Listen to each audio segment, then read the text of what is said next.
Hey guys, Thermos Online here, bringing you 2 battles today in one video, and this will be battles 4 and 5 in the International May Challenge. So yeah, this is making up for how there was no video yesterday, and I will explain why. But to dive right into this battle, I lead with my Kangaskhan and my Scarf Salamence. My opponent leads with the competitive Wigglytuff and a shiny Greninja. Competitive Pokemon are becoming much more common, and things like Milotic, female Meowstic and Wigglytuff see a lot more play because of that competitive ability. Really pretty much counters Intimidate teams, especially Salamence. Salamence is straight up weak to Wigglytuff and Milotic. So I switch my Salamence out there as I'm pretty much forced to, with 2 threats on the field against her. My opponent also switches out to predicting the fake out onto their Greninja. So they go into their Aegislash, which is going to completely eat up my fake out, as his Wigglytuff does go for the Dazzling Gleam, dealing a lot of damage. Really like how spread damage is lowered in double battles if it hits more than one target. Otherwise it would have dealt a very huge dent to my team. The Aegislash straight up avoiding my Will-O-Wisp, and that is unfortunately going to cost me my Kangaskhan.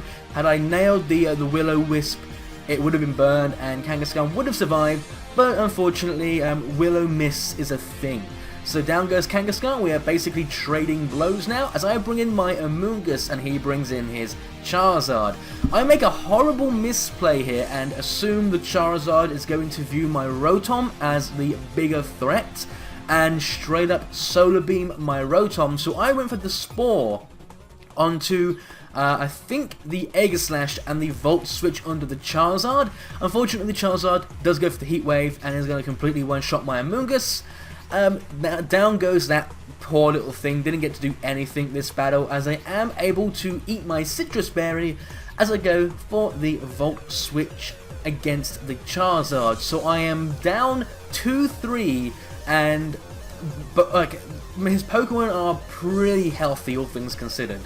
Only my Salamence is healthy right now, and that is not good. That is very not good. I am going to get my Intimidate onto the Aegislash and the Charizard. Doesn't really mean too much because Charizard is a special attacker, as his Aegislash does go for the Sacred Sword, doing next to no damage because of the Intimidate and the resisted hit. So I bring in my Rotom, which is obviously my last Pokemon. Aegislash goes for the stance change, but that much is pretty obvious. I did not want to lock myself into Flamethrower, so I went for the Dragon Pulse onto the Charizard. Now in hindsight, I probably could have locked myself into Flamethrower and gone for the Volt Switch to the Charizard, but here I just go for the Will-O-Wisp and I do nail the Aegislash, so that is not much of a threat anymore. A lot of people don't realise that King's Shield is not a straight up protect. It is just a protection from attacks. So Will-O-Wisp status type moves will break through King's Shield. He does go for the Stance Change and the Shadow Sneak onto my Rotom. I am running the very bulky HP Special Defense Calm Nature. So my Special Defense is where my bulk is, but with the Burn and Rotom's naturally good bulk, the Aegislash will be doing next to no damage to me. I do get off my D-Pulse onto the Greninja, who survives, and a Life Orb Ice Beam is going to be enough to take me out. Very good to know he has the Life Orb, as it means he is going to be losing HP if he attacks me. I probably should not have targeted the Aegislash, but in hindsight, well, you'll see what I mean. So the Aegislash does take a huge amount of damage from the Hydro Pump, considering it is not in shield form, as it goes for the shield, the Shadow Sneak and the Dark Pulse against my Protect. I want to get more burn damage on this thing, and as you can see, 2 more burns and the Aegislash is down. Aegislash going for that Shadow Sneak, priority damage. Probably would have been better to go for something like actually what would other attacking moves be? Sacred Sword and Iron Head? Well, it's showing the Sacred Sword, so Sacred Sword would have been doing more damage to me, I think. I am going to survive the Dark Pulse with 9 HP and go for the Volt Switch. And that is pretty much the match. All I have to do is protect, and the 2 lots of burn damage will finish off the Aegislash. So while we're waiting for that to happen, I'll just quickly explain why there was no video yesterday. Yesterday was Bank Holiday Monday for us in England, which is basically a universal day off for almost everyone. Banks are shut, schools tend to be closed as well. I think, can't remember, it's been a long time since I was in school, yeah. And my family decided to come over and say hi, so that's why no video came out yesterday. So into the second battle here against Matteo. This is now Battle 5 in the May Challenge. I lead with Kangaskhan and Salamence. This is pretty much my my best lead here, as I will get the Intimidate onto whatever comes out. So in the event of what you see here, a Kangaskhan coming out, I will get an Intimidate off on it. So his Kangaskhan does go for the Mega Evolution. The fact that his one goes first tells me that he is also running Jolly. Sorry, pardon me. Jolly is the exact same nature I run on my Kangaskhan. Oh dear, sorry. Yeah, Jolly is what I run on my Kangaskhan, and that just basically means we're going to have a speed tie. I fortunately win this speed tie, and I get the critical hit on the Rotom with the first fake out hit. That poor Rotom, we've seen already how Rotom Wash does not like taking a critical fake out followed up by a return. So his fake out does go off, but it doesn't flinch me because I did move before him, as I nail the Draco Meteor onto his Kangaskhan, and I'm going to get the critical hit as well. So my team is just dishing out the critical hits, the double first turn crit, as he is forced to switch out his Kangaskhan, and he goes into his Ferrothorn, as I straight up go for the return and the Draco Meteor. I probably should have expected that switch out, but I didn't want to risk it and have the Kangaskhan do something crazy. I wanted that Kangaskhan gone, so I am going to get another special attack drop from that Draco, which did absolutely nothing to the Ferrothorn. Unfortunately, I get a good roll with the first return hit, but the second return hit is going to get a pretty low roll. The Rotom does not get taken out. He does go for the Will-O-Wisp, but I avoid it. The Will-O-Miss is a thing, as I am now forced to switch out my Salamence, and I go into my Amoonguss here. That seemed like the best play to go for, as his Rotom goes for the Protect.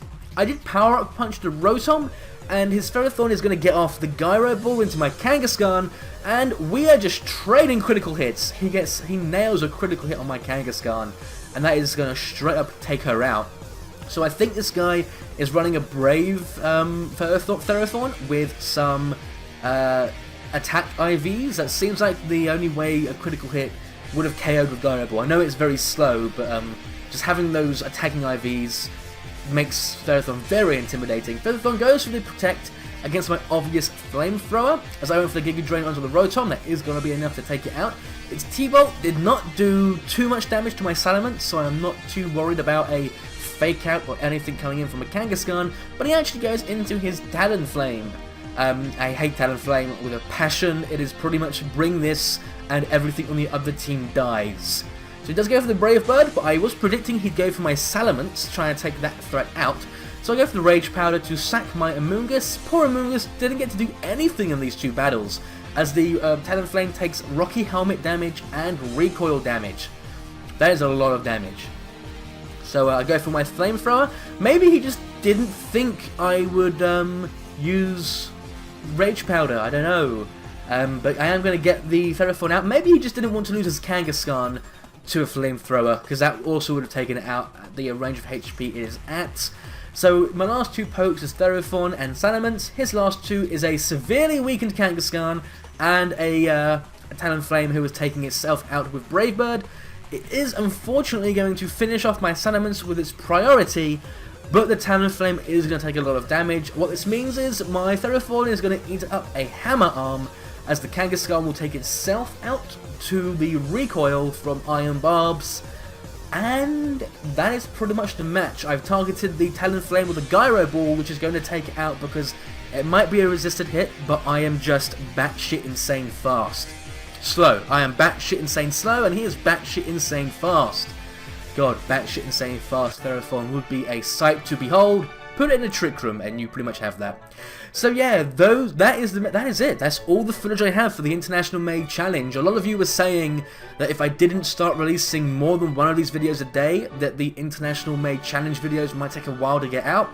Not really. I only managed to do 5 battles, and the reason for that is on the Friday that I was doing the battles, these first 5 battles, my internet service provider was also doing some works on the wiring for my road, and they botched it up on Friday, and my whole road went without internet for the whole weekend until Monday, when they can get a technician to come back to the road to fix it. So I went the whole weekend without internet. Of course, the weekend I have no internet. It's a weekend that I had been training for weeks. Screw you, Virgin Media. Screw you. Really, that was...